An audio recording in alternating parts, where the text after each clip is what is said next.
Jika kita sedang memerangi manusia, pasti cecair merah sudah membasahi bumi. Kini, tangisan kita lebih deras dari tangisan langit, walaupun hanya membasahi pipi. Suara tangisan langit itu sudah tidak lagi membawa ketenangan kepada hati. Malah ia juga seakan sedih sehingga menangis. Pelangi selepas hujan yang dahulunya membawa kebahagiaan, kini pelangi itu membawa doa dan harapan.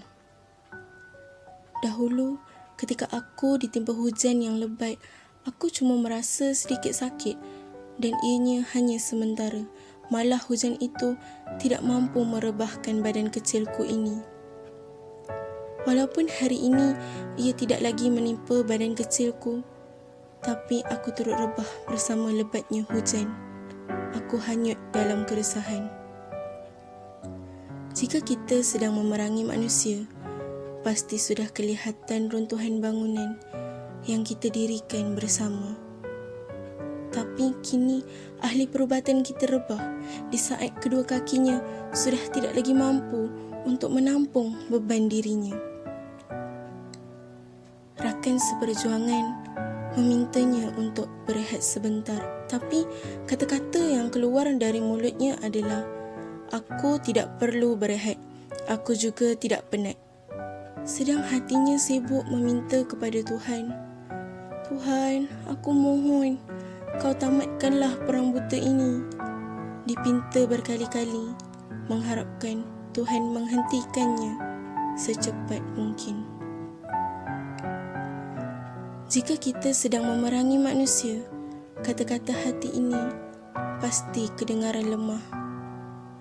Tiada yang bakal peduli kerana masing-masing sibuk menyelamatkan diri sendiri. Kata-kata hati yang biasanya hanya dapat didengar oleh Tuhan, tapi kini tidak lagi.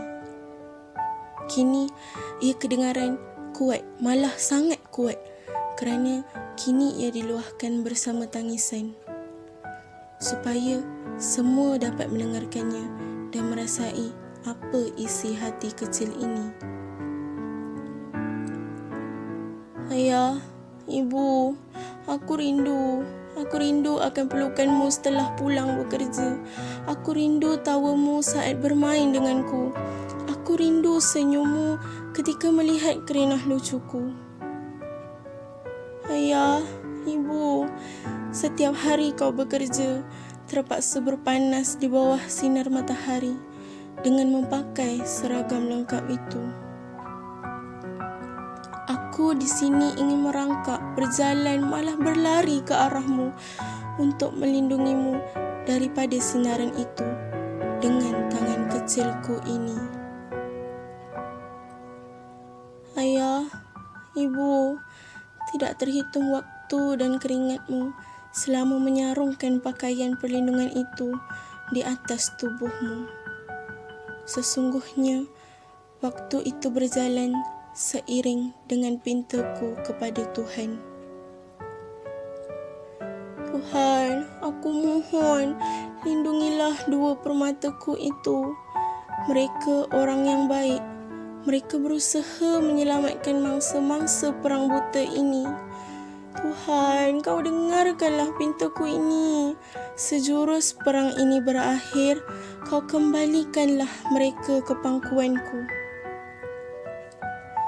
Rinduku ini sulit untuk digambarkan, juga berat untuk dituturkan. Jika kita sedang memerangi manusia, kita pasti tahu akan keberadaan mereka. Kita juga dapat melihat di mana mereka akan menyerang dan siapa yang akan diserang. Tapi perang buta ini, kita tidak tahu. Bahkan deria manusia pun tidak dapat mengesannya. Kerana itu, pemimpin-pemimpin kita duduk dan berbincang bersama-sama untuk menyusun strategi baharu. Sementara kita hanya perlu patuh akan setiap arahan dan undang-undang. Terima kasih Kerana usaha anda semua, kami di sini selamat berada di rumah, sedang kalian di luar sana berjuang demi keselamatan kami. Hati kecilku ini percaya akan satu perkara. Harapan dan doa kita semua lebih besar dari dia, musuh yang tidak kelihatan itu. Tapi di saat aku menulis suratan ini, ada satu tanda soal yang lahir di akal kecilku. Siapa yang akan menang perang buta ini? Kita atau dia?